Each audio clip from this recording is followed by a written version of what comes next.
Good morning, everyone. I am your host, Dr. Tracy. I'm here today with an amazing lady, amazing friend, Galanda B, emotional awareness coach. And today, our topic is about processing transition. So both of us have experience when it comes to that, and I'm sure that many of you can relate. But before we dive in, let's hear from Galanda B. Good morning. Thank you. I'm so excited to be here with you this morning. Likewise, I know she's got all kinds of wisdom, knowledge. She's going to be dropping gems in here, so it's going to be great. Yes. I am Galanda B. Like she said, I'm an emotional awareness coach. And I help people learn to process and manage their emotions so they can have more calm and joy in their life. And so some people specialize in business coaching, some people specialize in personal coaching, some people say life coaching. I say I am a being coach because all of this affects whether you're at work or you're at home in your interpersonal relationships. So you got to learn how to be before you can do all these interactions. Awesome. So we're here today in the Haven, a very special place in Cape Coast in Ghana. Okay, so I guess I want to start by filling you in on kind of a little bit of the backstory, the journey that brings us to this moment. Sure. So many of I know you've been writing with me, so you were at the launch. So for those of you who don't know, I launched a book, published it right here in Cape Coast, and launched it in February, thank you, of 2024. And then, believe it or not, I promptly shelved the book and stopped recording podcast episodes pretty abruptly because I chose to take up a position in administration at a university here in Ghana. And I like to say the more vague I am about the details of that assignment, the more specific I'm comfortable being in terms of my experiences there. So I hope that you all can rock with me on that you can all understand that. So I think, first of all, let me back up even further. When I came to Ghana, it was fresh off of a bad experience of all places, the university that I graduated from. So I was an alumna. I was hired on. I took a job to get like a foot in the door at the institution, right? Because to go back even further, I left the U.S. where I had a full-time job teaching. And long story short, I couldn't go back to the U.S. because, believe it or not, over a wonky visa situation, right? They had been giving me this visa repeatedly, maybe 4 or 5 times. And then this time somebody realized, you know what, there's a slight administrative error here. Technically, yes, you're an educator and blah, blah, blah, but you don't actually qualify for this particular one. So I found myself transition number 1, undesired, unscheduled, unplanned transition number 1, where the U.S. was like, sorry, babe, but you can't come back. So then I found myself in Canada, which is my home country. And then I took up this job at my former university, just like I said, as a foot in the door. And then ultimately was fired unjustly from the university because they asked me for my opinion. Okay, I didn't just willy-nilly give it. It was 3-month review, and they asked me for my opinion. And so whether it's wise or not, however you want to put it, and I don't have any regrets for that chosen, right? You asked me for my opinion. Be ready for the answer. And I think and I hope that as a friend that you can feel that I always try and be respectful, right? I always try and tell you the truth as I see it, as I feel it, as I experience it. But if you ask them to tell me, and they didn't like what I had to say, right? And so after the 3-month evaluation, I noticed that it's like any little opportunity to try and make a mountain out of a molehill was definitely seized upon, right? So I came to Ghana in that emotional space. With hindsight, I realized that I was still a little angry because it was just some months after, right? Sure. A little angry, a little bitter, maybe a little bit of a chip on my shoulder, probably a lot of bit confused about the future and what I would do next and blah, blah, blah. So I came here to Ghana to sort all of those issues out, to heal from the experience, Yes. to figure out my next steps. And that's when, fortunately, like years before, in 2006 was my first trip to Ghana. Oh, wow. Yeah. And it was actually to the university that I ended up being hired on at here, right? So I came in 2006 as an intern. And I knew that my 4 months here in Ghana, the planned 4 months were wrapping up. And I wanted to go back to see how the university had progressed. I wanted to go back and see how that particular city had progressed. And one thing led to another. My boss honored me, made me a part of the graduation ceremony that was going on, put me up on the dais, robed me, all of the rest of that good stuff. And yeah, and I spent almost 2 years. I spent about 20 months at the university. I learned a whole lot. And I was promoted, I consider promoted like 3 times, because initially we were talking about me being a lecturer. And to be honest with you, after 2005 until 2021, I was in the classroom. So that's about 16 years. It's a long time. Yes. It's a long time. So after 16 years within the 4 walls of a classroom, I really, truly, my heart was not in teaching within the 4 walls of the classroom anymore. So I was very happy when I considered a promotion, when he offered me an administrative role in the university. So I accepted that and then was promoted some months later to something different. And then ultimately promoted a number of months later to a third and my final role at the university, where it became obvious over some time that it wasn't the right role for me. Sure. In the sense that I wasn't properly prepared for the role. Like, listen. It happens. It sure happens. When you come to a new country, there's already the cultural piece of it, right? When you're entering a new institution, there's learning the institutional culture. For sure. Yeah. For sure. And then whether or not we like to admit it, Ghana's a beautiful country. It has all kinds of beautiful culture and traditions. But one thing that I've struggled with here as a single diasporan woman is the male-female dynamic. Specifically with some people, not everybody, right? The chauvinistic, patriarchal nature of society. So that's saying you're very kind. So judicious. It sounds like you've got. Of course, you have your own experience. How do you what are some tips or what are some things that you do? Because obviously, I know that you're practicing the things that you train and teach other people to do. And we've had conversations, and we'll continue to have conversations about some of the experiences that I've had along the way. That it's like, I kind of feel like as diaspora women, we have to pick our battles. Absolutely. As women, period. I won't even add the additional qualifier on it. As women, we really have to choose where we're going to spend our energy. And for me, in that kind of dynamic, it's not a place where I choose to spend my energy a lot. I will say that I have a certain level of experience with it, having grown up in the American South. So growing up in the South is very similar culturally. It feels very similar to Ghana. The way men and women interact with one another, how people greet one another, all of these things are very, very similar to the South. And that's how I grew up. So for me, it's an easier transition. However, having lived in a very urban area, the DMV, DC, Maryland, Virginia area, more specifically Baltimore, which is not DMV, but in that area, it's an extremely different dynamic. So I can see how coming from that sort of environment to here can be very jarring, very shocking, and frankly, quite stressful.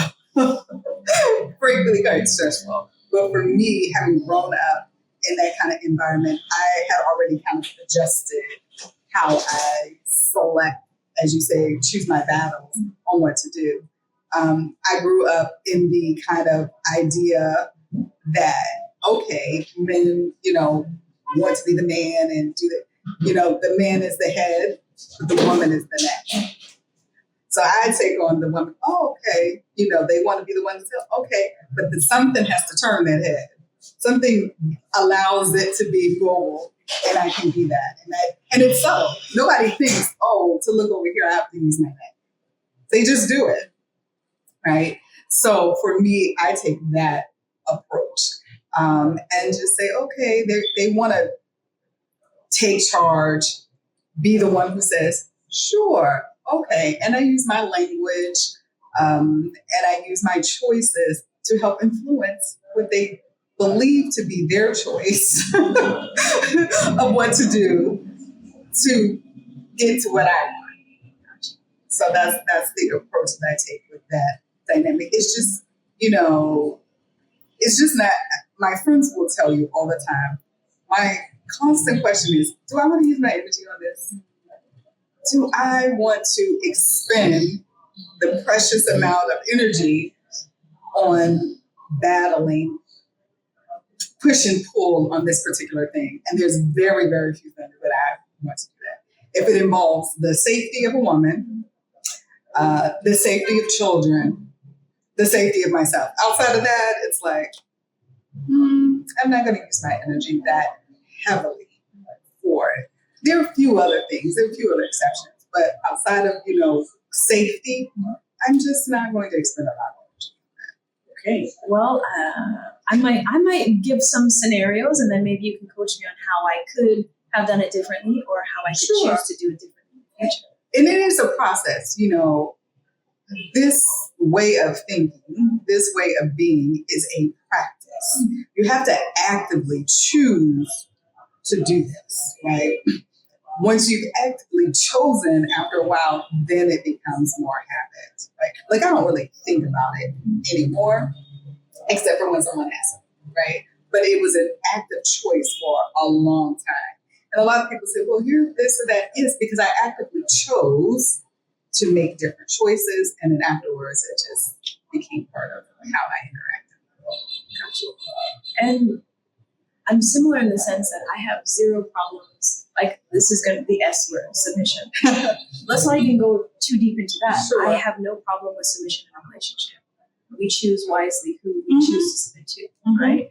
No problem with that. No problem with the man being the head. No problem with the woman being the neck. But there are some circumstances that I've encountered over the last number of weeks here in Ghana that had my feathers ruffled, so to speak, right? Sure. And that had me really wondering, if I'm honest with you, whether Ghana was the country for me.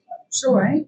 And I think layered, like, there were just, when you have a layer of things on top of other things, then I think that influences how it hits, how it feels as well. So something that might be small when everything else is going well is exactly that. True. It's small. But when you have a number of other roadblocks that you're dealing with, any little speck of dust that comes along your path when you're already dealing with a number of others can feel like more than it actually is. Absolutely. I agree with that. Even the analogy you said, that a speck of dust. A speck of dust isn't much if it lands on your leg, on your hand, on your arm, but a speck of dust in your eye can be excruciating. Right? So it just depends on where it lands and when it lands. Definitely.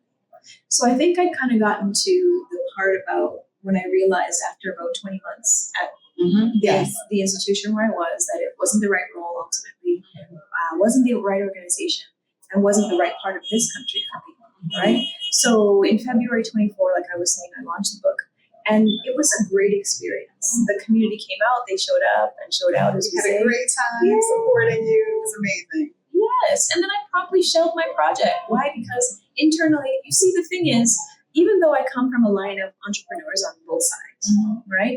I myself hadn't really had a true entrepreneurial experience. And so I grew up in a time and in a country, Canada, and you know that we are groomed to be employees, not to be employers, right? So the education system is there to groom us to be whether managers or just participants in the system, not participants in the sense of controlling your own destiny as an entrepreneur part of the system, right? So that's kind of the mentality that I was in. I really wanted it myself. I wanted stability. I was praying for stability. And so when the opportunity to work for this university came along, that's exactly what it was, right? Yes. But then I learned along the way, along the 20 months, that stability comes at a cost. It does. A very high cost. I'm in my 40s now, and so I'm at a place in my career, at a place in my life where certain things matter more than others, and where sometimes we have to make choices between two things that are good, but you can't necessarily have them both, at least at the same time. I think that's something that I remember Oprah saying, that you can have anything, just not all at the same time. Exactly. And that there's wisdom in that. For sure. There's wisdom. I agree with that. I definitely agree. Something interesting too that you said, in that you not only realized that the role wasn't right for you, but the place in Ghana wasn't right for you. And I think that's important to bring up, because you see a lot of people like, oh, I want to come to Ghana. Like, when they really mean I want to come to Accra, because that's what they see on social media. And I try to share with people that Ghana has 16 regions. It's 16 regions, and Accra is not the only metropolitan area. And so whether you're coming to Ghana or any other country, wherever you go, to do your research. To do your research and make sure that whatever the things that are important to you, that are of value for you, are in that space. You know, I love Ghana, but I would not live in Accra. That would not be my choice at any point. Could I possibly have a place in Accra that I go occasionally, maybe use it for rental or something like that? I would, because it has some things that I want. But on a day-to-day basis, I would never live there. I would never live there, right? And so I think that it's important when people are making these transitions is to really do your research. You cannot solely base your decision on social media. Talk to the people on the ground. Have conversations with people. Even like you said, even being here, you knew that area from being an intern. But 4 months is still kind of a visit as opposed to living there. And it's a very important distinction that I think a lot of people and a lot of women ignore. I think what you've said is really valuable. And it's like, we have to take the time to do that research. Absolutely. Because, so from the perspective, obviously, of people who have made the transition from the West to living on the continent, specifically in Ghana, oftentimes, and this is not necessarily a bad thing, but oftentimes the decisions are prompted, inspired by emotional things. Absolutely. Right? This is true. By things that we are fleeing there, and we get here and we're like, I can breathe different. I can be different here. And then, you get here and you want to stay. Like, I didn't come intending to spend, when I came, I told you guys, I came intending to spend 4 months to figure out how I would go back and do things differently. And then the opportunity came to stay. And it was like, a year and a half that I was here continuously. And I only went back to Canada because I had to. When you come intending to spend a short time and you stay for a much longer time, then obviously there are things that pile up. Absolutely. Right? So I had to go back and do some things. Right? I was going somewhere with this. Yes. The bottom line is, do as much research as you can before you commit to living here full time. Absolutely. I love what you just said. To talk to people on the ground. There are so many people who are on YouTube, et cetera, on social media that you can, even if you can't contact them directly, you can hear what they're saying online. Yes. And not only what those people are saying, right? The people who are producing the videos that you watch, read in the comments. Like, look at the comments, because people who also have experiences will often comment. So maybe you can't get the producer of the video, but you might see somebody who made a comment. You could reach out to them, right? That's an expanded way to get information that oftentimes people don't say. Well, they're like, well, I don't know that person. You don't know the person on the video either. Right? You don't know them either. But there's lots of value oftentimes in the comments as well, that, hey, somebody might spark something that's like, oh, I didn't think about that, and you can reach out. And most people who have transitioned to another space are pretty open to sharing their experiences outside of the public eye, right? Like, they might have made that small comment, but if you approach them and have a conversation offline, they're more likely to share their authentic experience if you do that. I think that's great. I never would have considered that, looking in the comments and maybe connecting with somebody who has something interesting or that you hadn't thought of to say. Exactly. That you hadn't thought of. I've seen lots of comments where I'm like, oh, that didn't occur to me.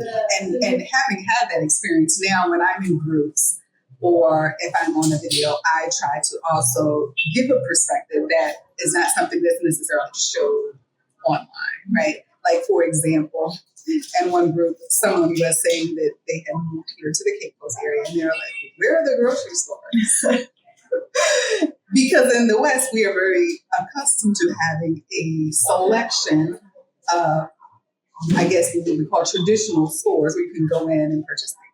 Well, there's plenty of places to purchase things here in Cape Coast, but it is not offered in that way. And so having to share, hey, that model that you're used to is not the model here. But you can still get things if you do this, that, and here are some options for you to be able to still gather the things that you need, but maybe not in the way that you're accustomed to. That's key right there too. I think it was Rev Run from Run DMC who said, blessed are the flexible because they will not be bent out of shape, right? If you're considering repatriation, if you're considering making anywhere on the continent your home, most definitely you're going to have to pack your patience, and you're going to have to open your mind up to doing things the local way, working with what's here on the ground. If you can, contributing to building what you might like to see that's not here.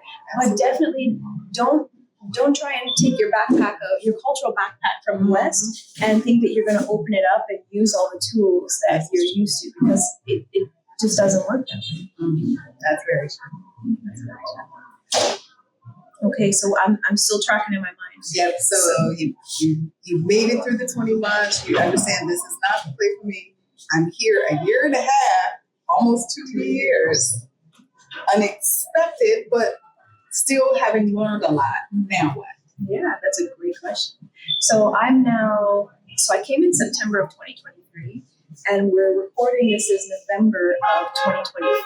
So I'm beyond the 2-year mark right now. Now I am back to being an entrepreneur again I was going to say for the first time, but it's not really for the first time. I'm back to being an entrepreneur again. And I say that with a smile because it means that I get to do the things I love to do, like sitting with great people, having meaningful conversations. That matters to me. And even in my academic days, that's really what I hoped and wanted to do, was to take what I was learning, what I was specializing in, and to have meaningful conversations that will help move the culture, that will help move us all forward, right? So I'm happy to be doing this. I'm happy to be doing the different projects that I'm involved in. Sure. Yeah. That's wonderful. Thank you. And it's good to have people who are happy for you. I don't know why Auntie O keeps coming to my mind, but I remember hearing her say something recently that if somebody has even a hint of jealousy about the projects and the stuff that you're in, you can't be friends with that energy. Let's put it that way. I have heard people share about that. I have to say I've been very, very blessed that if that was occurring in my space, I was unaware. Maybe because I'm pretty selective about who I interact with, especially on a personal basis, that I haven't really encountered that kind of like someone's jealous of you kind of thing. But I have heard of it. And I can't imagine how deflating that must feel. But I would say to anybody who's in that situation, just, okay, you recognize that's what it is, and then you have a choice, right? This is an example of awareness in real time. When you realize that this person is not encouraged, happy for what's my higher good, okay. One, do you need to expend any energy responding to that energy? You don't, right? But what you should do, or what I would encourage a person to do, is to evaluate, well, what are my next steps?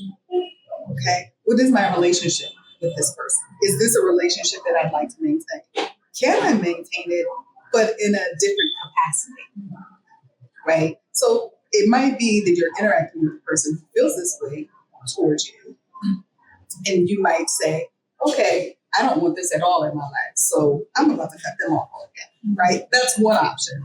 It could be, okay, we have a long history. I do have love for them. how they feel toward me is not reflected in the way that I feel towards them. So I have to interact with them differently. I don't have certain conversations with them, right? I don't go to certain places with them, but I still can interact with them in these other capacities, right? So it isn't always that you have to cut the person off or environment off, but you might change how you interact. Because the fact of the matter is you can't control anybody else. You can only control yourself. So the choices are, how am I going to control myself in these interactions, and then go from there? Absolutely. So I want to continue to answer your question about you realize it's not the right role, it's not the right organization, it's not the right part of the country. Now what? So there's the entrepreneur piece of it, trying new things. I was going somewhere with this and I forgot. It's all right. It'll come back. It'll come back. Yeah. But just, looking at the future differently, preparing for it differently, and just kind of going with the flow. Some of the kind of bumpy flow or choppy waters recently has been dealing with some of the men here in Ghana who are, the machismo. Thank you. Mm-hmm. She said it. I was feeling it. I'm going to give you a snapshot of the situation that I stepped into. So I left the job where I was outside of Central Region and came back to kind of help to put the house together, because our family's home is under construction still now, to put it together to a livable stage before my family arrived. I didn't choose the contractor. I didn't know the contractor, hadn't met the contractor who my family had chosen. And so I went from one stressful situation to now transitioning here to Cape. I was happy to be here, but now I'm dealing with a different type of stressful situation, right? Where I ran up against an older Ghanaian man who has that older mindset, right? The mindset where men are here, women are here, know your place. They see a woman and automatically assume that they know what she's capable of, what she knows and understands. And these things are false. Like, I don't claim to be like one of these people on TV who can flip and renovate whatever homes. Right. You're not a carpenter, electrician, but I do have some common sense. First of all, and also some real experience. Like I've painted at a number of different homes. My family and I have laid laminate flooring together. My dad has taught us how to use power tools. I would cut the boards. Like, we had a whole assembly line going at my condo, right? So I have some experience. Absolutely. But you won't know that if you just look at this, right? You can't tell what experience I come with just by looking at this. Right. And so he and I were definitely at odds energetically, at odds. Like, I try not to do the whole arguing and back and forth thing, but just the level of disrespect.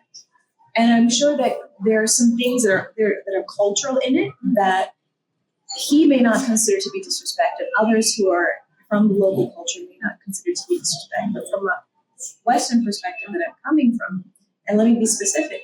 So this particular contractor says that he doesn't play with his time.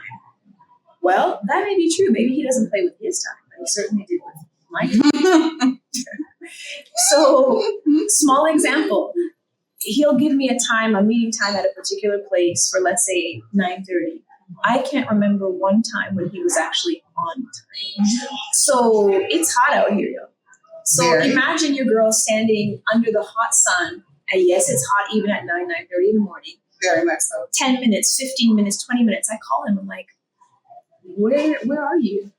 And he's like, oh, I saw a friend. I'm coming. When you hear a Ghanaian say, I'm coming, be careful. Because their I am coming could be I'm coming in 10 minutes, or it could be I'm coming in several hours, right? There's another time, the young man at the bank, because we had decided we were meeting outside of a particular bank, took pity on me and brought out a chair for me. That tells you how long I had been roasting in the sun, and then, long enough for somebody to go get a chair, sit me in the shade, have a little conversation before this gentleman rolled up, right? Now, contrast that to when my father and my mother arrived on the scene. I was shocked to see this same man who, in my experience, hadn't rolled up to the project, to the home, before, let's say 9:30, maybe 10, maybe, right? I know I got there before him and I got there before his workers. When my parents were around, I'm going to say my dad was around. More specifically. Because during our 3-week interaction, he had referred to our family home as my daddy's project, or my dad's this, or my daddy's that, right? Difference in culture, right? In the West, it's a collaboration here, and not just in Ghana, but in Africa. Yeah, like Nigeria as well, for example, is considered the man's home. That's not how it is in my context, in my family situation, blah, blah, blah. Anyway, so he and I had some, yeah. So I think this is very common, and I don't think it's unique to West Africa or the continent. I have experienced very similar things in the U.S. So in this particular context, I'm sorry, you makes me sad. Let's start there. Thank you. And it's not something that you would choose to have to go through, right? And there's a couple of sets of things here, right?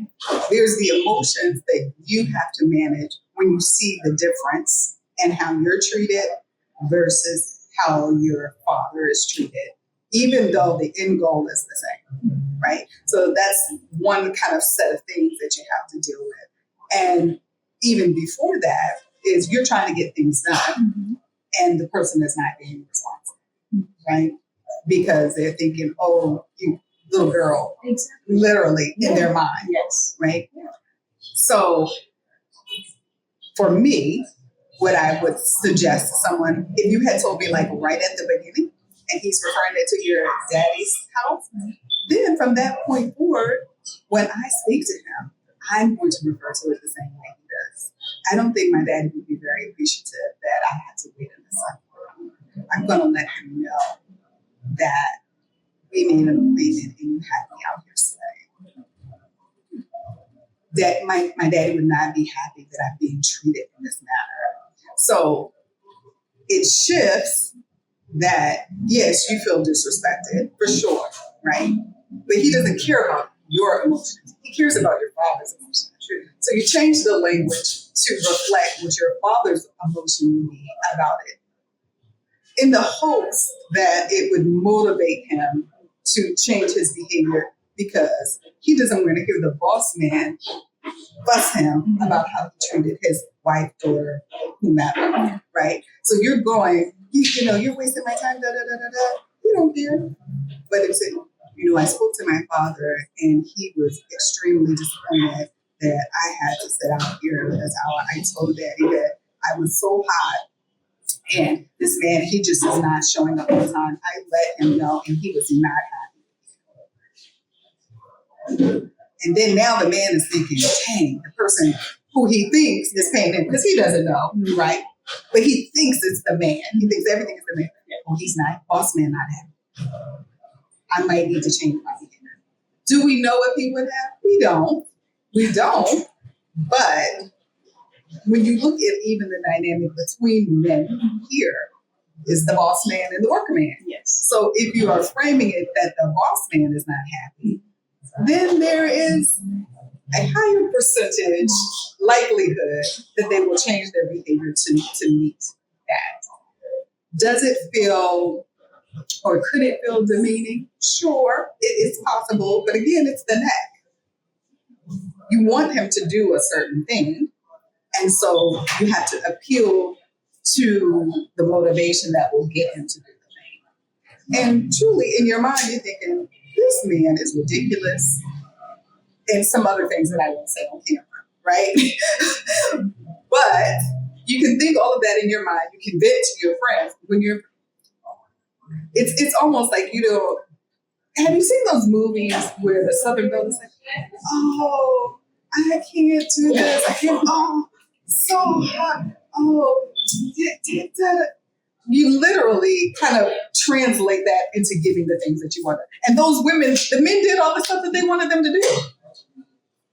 They did it. again, coming from the West, it may seem uncomfortable because it's not familiar, but you can get things done. That's one way, right? To kind of appeal to you're making me unhappy, you're making them awesome. That's one way to approach it. The other way is, I think, the method that you did ultimately end up employing, which is to get a trusted male friend to speak on your behalf to the other man, which is, in my opinion, more annoying than the first method, because why I gotta go use my friend's time to get what I need to get done. The good thing with method number 2 is that he was also a witness. Mm-hmm. So sometimes he was translator because I wanted us to all be on the same page. Sure. Because the older Ghanaian man, of course, English is not his first language, right? So I don't want there to be any confusion because of language. So sometimes my friend was a witness. Sometimes he was an interpreter. Sometimes he was arbitrator in a loose sense, because really, Sure. we, for the most part, we didn't really argue. I think it was more passive aggressive than that. But yeah, you get what I'm saying. He was that third party to help take the temperature down and to help move things ultimately. Yeah. All of those are amazing things. And the fact that he was able, Yes. Even though he was a younger man. even though he was a younger man, but he's still male. Mm-hmm. So in the eyes of the older gentleman, he is closer to being a peer than any woman would ever be, unfortunately. And so yeah, that's a little bit about that period of time. Yeah. And I think what I've decided, like a little bit like what you said earlier, I'm not going to, we have to choose our battles. I'm not going to fight every chauvinist that comes along, because then I would be fighting every day all the time, right? But I also stick to what I told my parents behind the scenes, that I wasn't going to accept second-class treatment and status in the West. And I'm not going to accept second-class treatment here in Ghana based on my gender, based on my color, based on whatever, right? So that's where that balance comes in, and knowing when where to engage and when to just allow it to roll off. Something that I've encountered, colorism here, colorism in the sense that here there's a word called obroni. And I liken obroni, being called obroni as a repatriate, as a person of African descent. I liken it to being called the N-word in the West.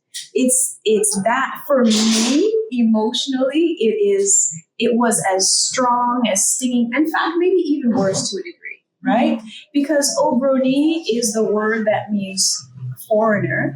And as a friend of mine recently explained to me, it also means someone who can't be trusted, right? Oh, sorry, not foreigner. Let me correct myself. It means white person. I was going to say, so obroni meaning white person. Hello, you can't tell right this second, but hello, like it shows, and I don't say this meaning to be disrespectful, but it shows the level of ignorance of the person who would use that word against me or against us, as in diasporans, right? Okay, fine, there's a cultural difference. There's no disagreement about that, right? We don't speak the same language. We don't have the same mindset. We don't have the same culture, but you can't look at this skin knowing the history of how it all played out and call me a white person. It's ignorance.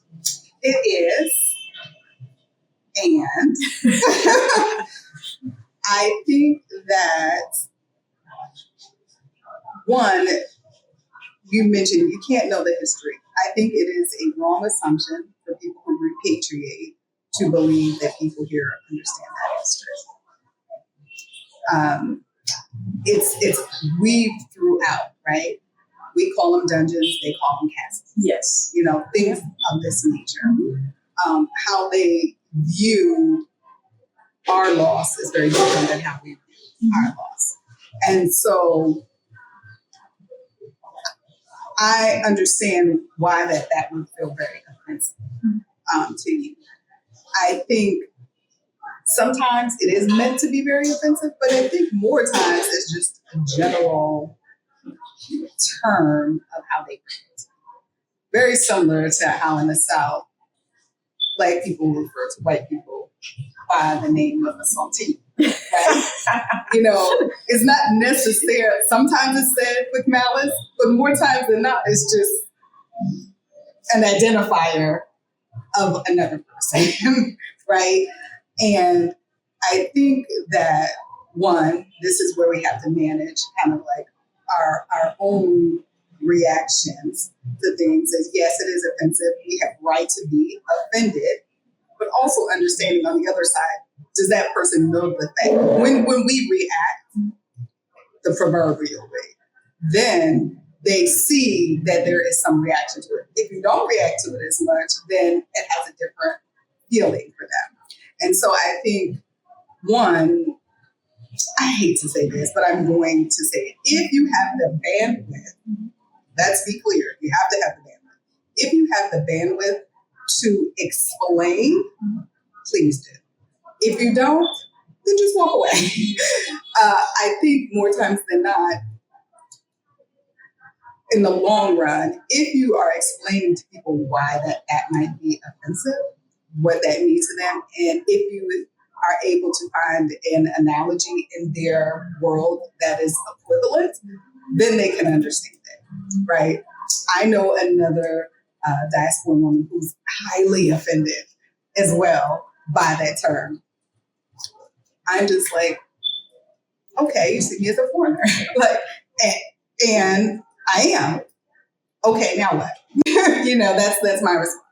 But I understand how offensive it is.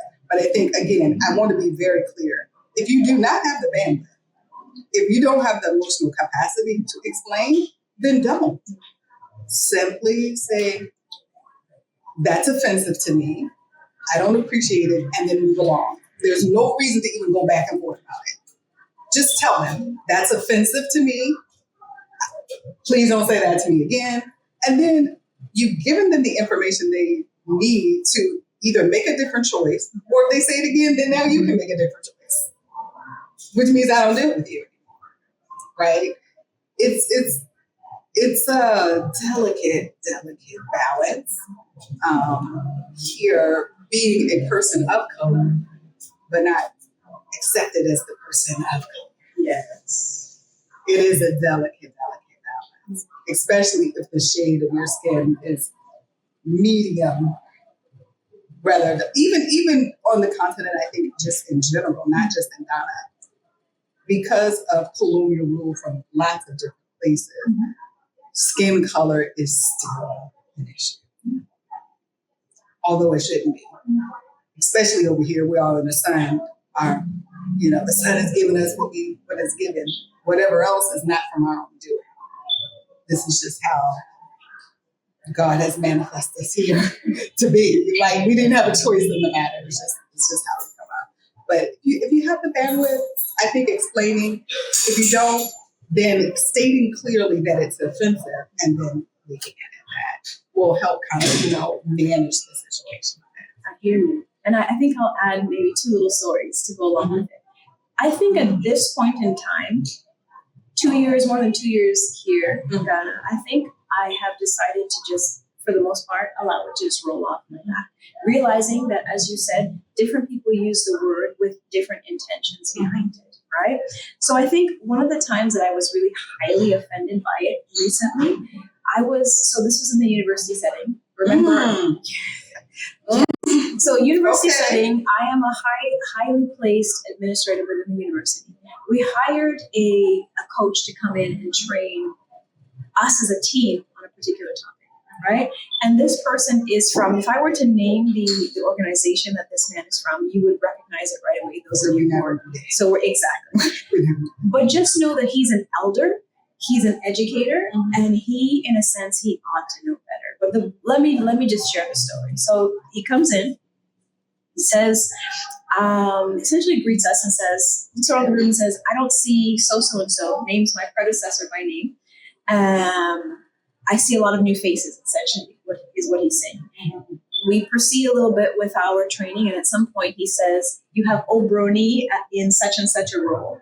And he mentioned, I think, some of the other folks around the table who are also in key roles and also happen to be from another country, right? And also visibly not, well, I'm African, of African descent, but they're not in their case. So he mentioned me as Obroni.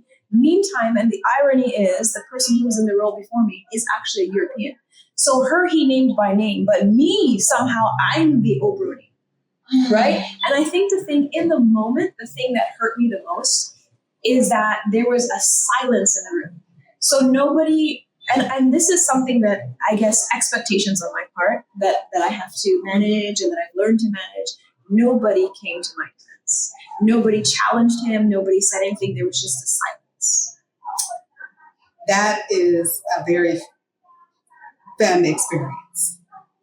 I don't think it's unique, again, to being here on the continent.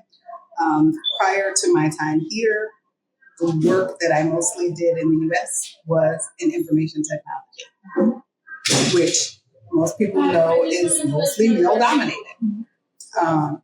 And that speaking up, saying what you have to say, and then someone being offensive and everybody being quiet happens there as well.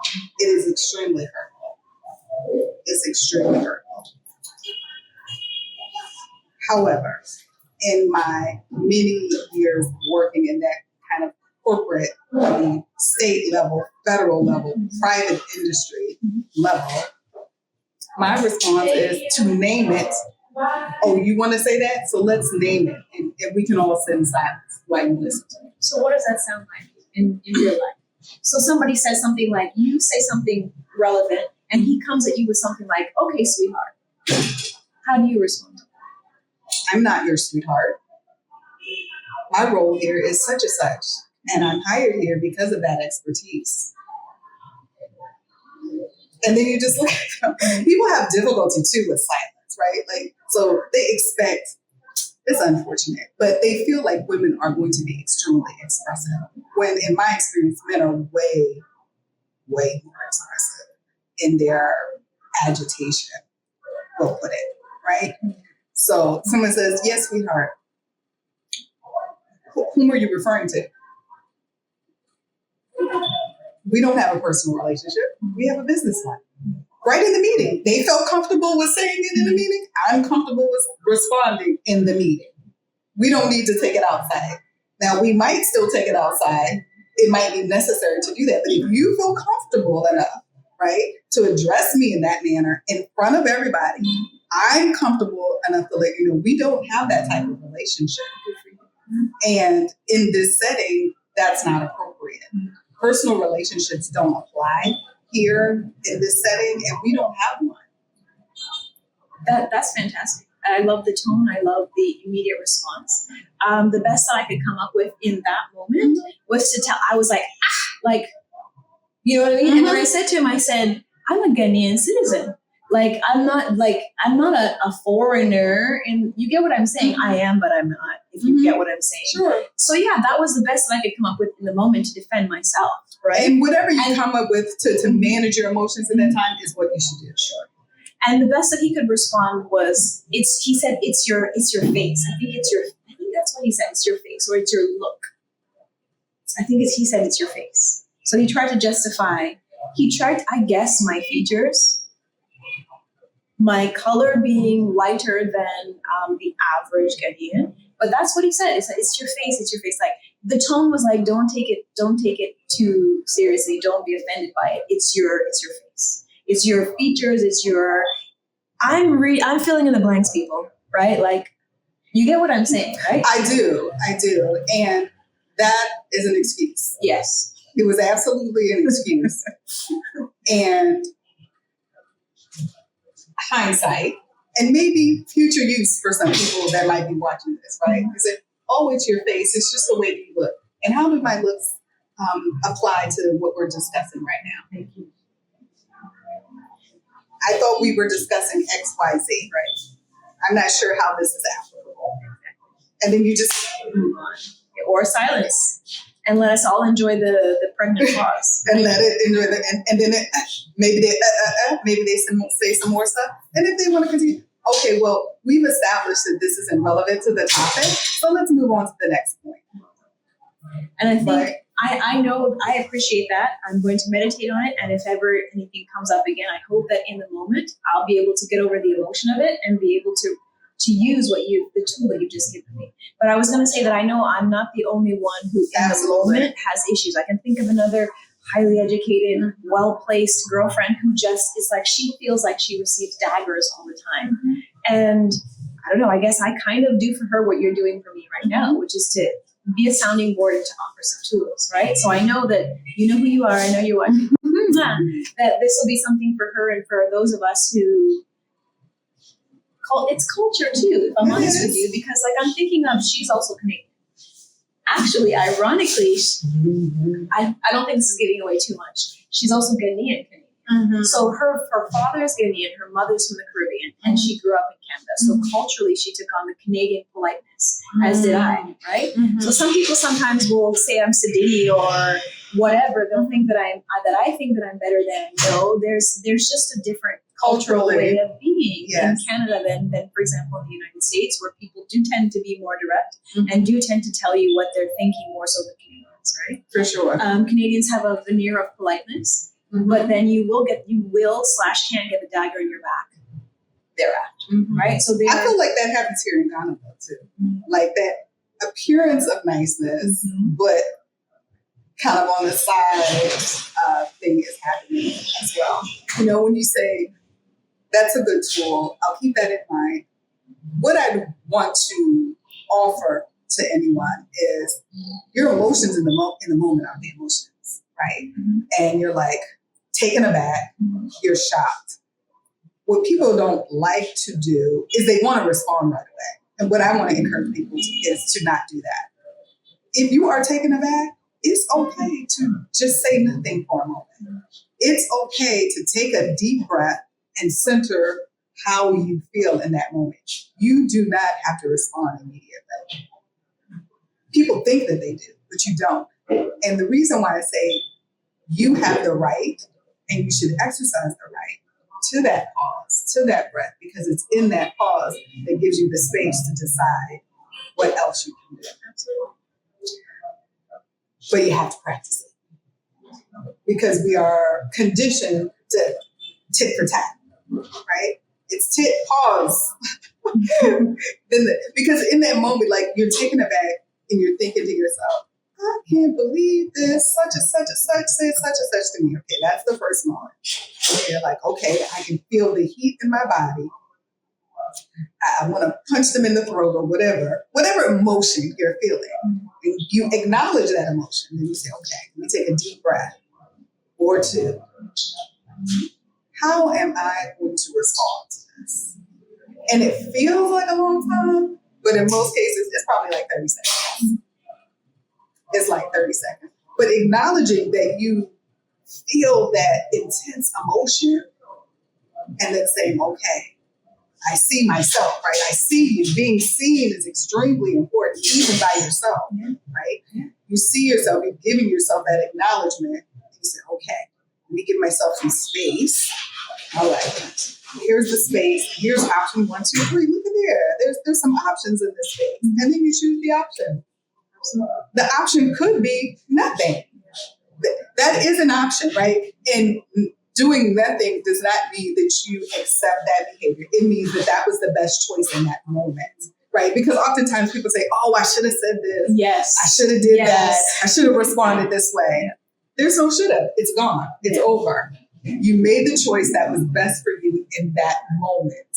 And so I'm telling folks, don't beat yourself up about the choice that you made in an intense emotional moment, right? It just is. Now you have some space, you can reflect on it, you can gather up some other things. So if you happen to be in a similar situation in the future, you can make a different choice. That's it. But beating yourself up over, I should have said this, I did that, I can't, it's not good for your neural pathways, right? Because you're just remediating over it. And that's not going to change what you have the capability to do. Absolutely. I know that I have definitely fallen into the trap of beating myself up. Like, especially when something like hurts or hits really hard. Once the emotion has subsided some, then yes, alternates to being quiet or whatever you chose in the moment come to mind. And these alternates are often, they seem in hindsight better than the being quiet and walking away, saying nothing. I guess the bottom line for me personally, I'm learning to respond more in the moment. Notice the word respond, right? Absolutely. Not react, not Absolutely. but like you said, responding after having taken a break. The break part, I feel like I've had a lot of missed opportunities in the past to correct where correction was needed. Like there are some moments in life where the better choice probably is to take a moment to correct. And I know that I've missed those in the past. And I'm trying to do things differently. Again, choosing battles wisely because you can't fight them all. But there are some times where correction is needed, where saying something is needed. And I don't want to miss those, is what I'm seeing about myself and trying to do differently. Even saying that I don't want to miss those is a projection into something that isn't there yet, right?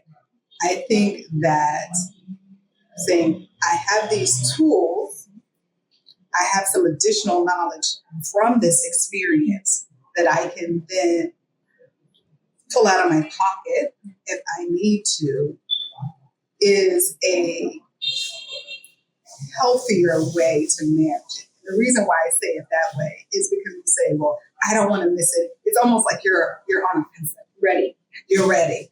You can be ready, but not that the energy of it's more like if something happens and you're looking around, I need to pick up a rock or a bottle or whatever. Like if there's a fight, that's that energy, as opposed to if you know someone's coming to you and you know martial arts.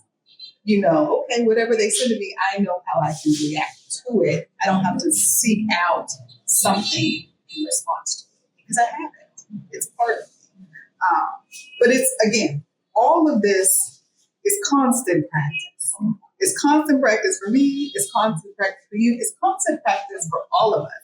And any person who is unwilling to say, there's always more for me to learn. There's a different perspective for me to look at. Reading, listening, whatever method works best for you, right, to intake information, then that's where more angst comes in. And I think that's why you are finding more ease, because you're saying, wait a minute, that didn't work. So let me seek out and find other ways to manage this, because I didn't like the way that turned out. I didn't like the way that felt in my body and my spirit and my mind. Whereas a lot of people just will say, man, that was messed up and I don't like how they treated me, and then they just kind of care. Right? But you've sought out, you've taken the time to reflect and say, this didn't feel good to me. And I didn't like not feeling good. So what can I gather to avoid this moving forward? And that's really important, to take that time for reflection, to take that time for self-analysis. It's probably more important than even what you should do to someone else. Yeah. And I think it may come across as defensive, but I think the truth is people are always coming, right? This is true. And when you live in a society where, for example, certain words, since we're talking about Ubering, are common words, you're pretty. It's highly likely that won't be the last person to call you. This is true. And so it's just a sense of being ready, if you will, for the next opportunity, the next lesson, whatever you want to call it. And I've already taken the stance that I'm going to let where I can. I'm going to let it. Make the choices that's best for your own mental health. That's always my answer.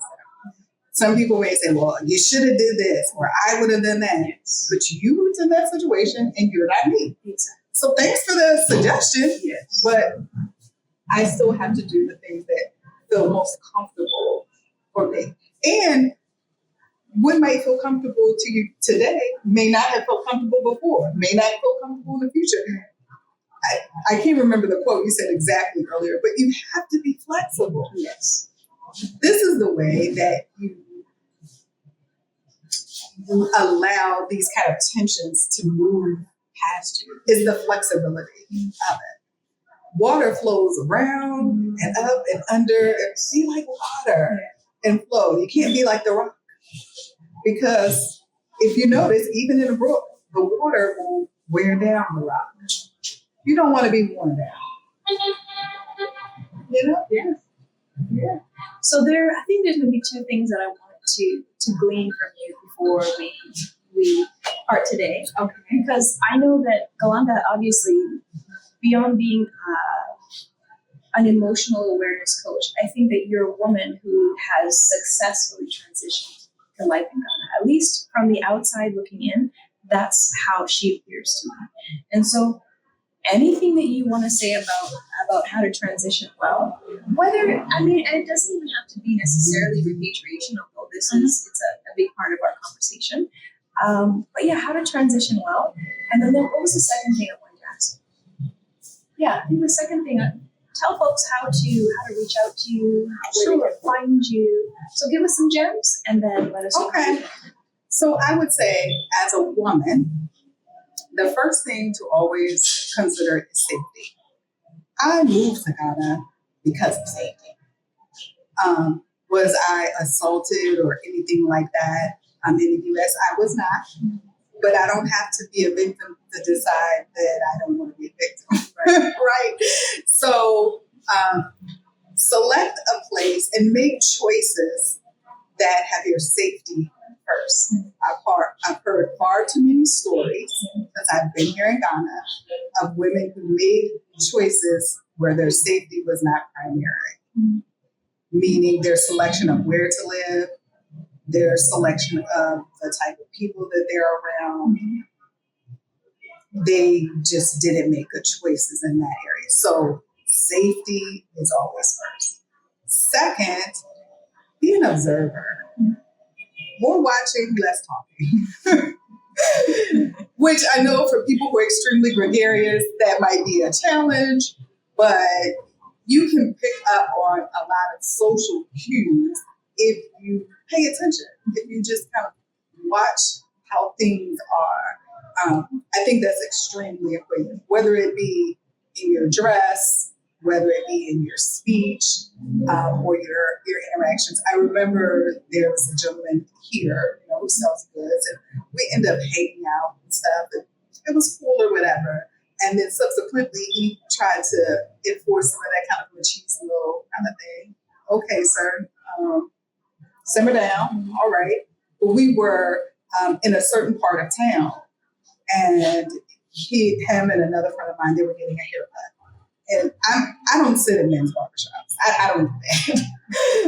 I'm sure if I was the parent of a male, I might, but as an adult woman, I don't want to sit in the barbershop with a bunch of men. I just don't do that, right? So they're in the barbershop, and I said, okay, well, I'm going to take a walk, up the road and back while you guys are. And he's like, oh, this is dangerous around here.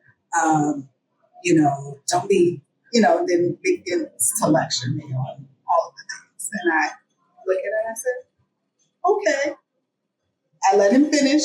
And then as soon as I parted away from him, I released all the things that he said to me, because I already wasn't aware, because I had already seen when we came into the neighborhood, hey, this road doesn't have the same energy as the other places that I frequent. So I already knew that I was putting my phone in my bag. I'm not walking around with my phone in my, I was already putting my phone in my bag. I already had taken some money and put it in my pocket so that I could easily get it out. I didn't have to fumble in my bag if I decided that I wanted to purchase something. And I walked up the road and back without a problem. So don't enjoy the exhale that you get from being on the continent, but don't just let your defenses go to the ground. I think women get extremely comfortable because they're outside of the West, thinking, oh, everybody is so nice. Oh, everybody's going to help me. There are a lot of nice people. There are a lot of people who want to help you. But also, in terms of class, many of these people are far below what your class is in terms of financial needs. So whether you choose to be seen as this, or you are a target, right? So you have to move with that in mind. Move with, they believe that you have more than they have. In most cases, that's true, but still, what you have may not be that much in your estimation. So I would just say in transitioning, understand that just by proxy of coming from the West, you are privileged. It's not going to change however long that you're going to be here. You're going to be considered a privileged person. However, use that privilege wisely in observing cultural norms, enacting on them so that you can integrate some, but you will never be considered. Even if you learn the language, they're just going to know. There's subtle differences. They're just going to know. So I would say for a woman, just safety first, always. Keep your awareness up to make good choices, right? And realize that you are privileged and you're going to be considered privileged the entirety of the time that you're here. It just is. You can, and there's truth to it. Yeah. Right? There's truth to it. But I mean, outside of that, just, enjoy yourself. I think one of the things too for women like us who come, and like you said, oftentimes we are transitioning from challenging situations, is to also plan and give yourself time to process those transitions. I've also observed people who come here to get away from whatever the issues are that they're having. They get here and they crash out. And people think, okay, well, you have space to kind of process. Some have space and some just have now the space to actually see what's going on, and it's overwhelming.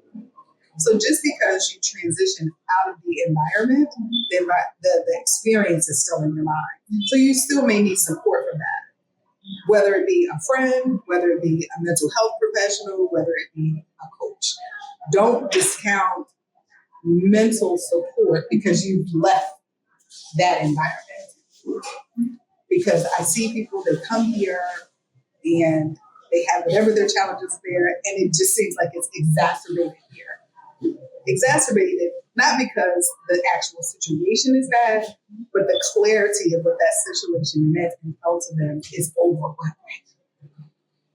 So consider that too. There's lots of really wonderful things, but as you said, my thing is emotional awareness. My thing is emotional health, and I think that when you work to manage those things, everything else evens out really more smoothly when you do that. But if you ignore your emotional and mental wellness, all the other stuff is going to be kind of challenging as well.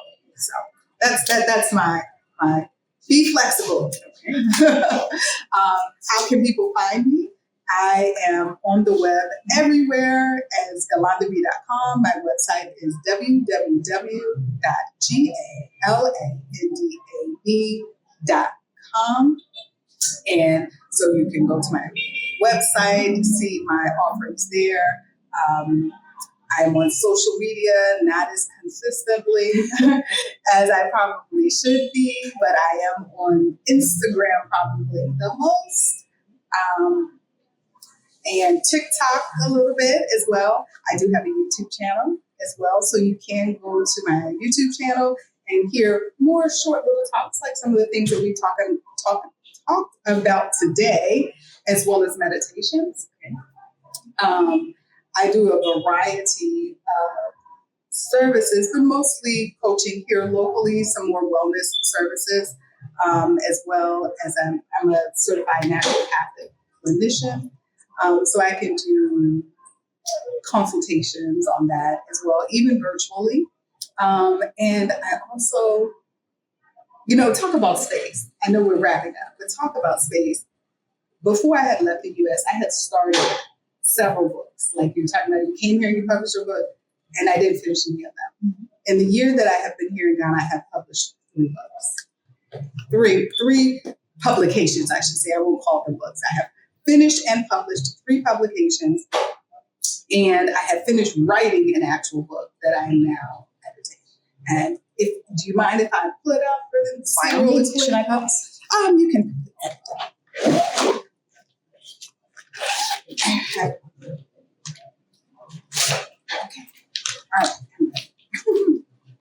All right. So I'm super excited to show this like in my hand because I published all of these while I was here. So I didn't physically get to actually see them until 2 weeks ago when someone brought them to me. So I have 2 journals and a coloring book. So the first is this Nature's Reset journal. It's a 30-day journal that for 30-day plan for healing stress and burnout. So you can use this once or you can get it and use it multiple times. It has journal prompts for each day. One of the great things about this book is it also comes with meditations for each day. So at the back of the book here is a QR code, and then you can get meditations that go with that. So that's one. Then I have a seasonal goal journal. This is for the Western folks. we don't have all these. That goes through a year's worth of reflection. It also has journal prompts as well and places to doodle, because people often think journal just means I have to write stuff. No, you can just draw or freeform, do your things here. So this is a year journey. It also includes for the solstices and the equinox that help you kind of, plan your stuff throughout the year. And then coloring book number 1 of 2, this one's published and 2 is on the way, is Color Your Way Home, Bubbles of Affirmation. And this book is a coloring book where the affirmations are. Let me see there. Yeah. Anyway, I'll just show you a page that you can put. So it has where you can color the affirmation and a little something to go with it, right? So, for example, this page says rise, stretch, and shine. And what goes with it is each morning is a quiet invitation to begin again.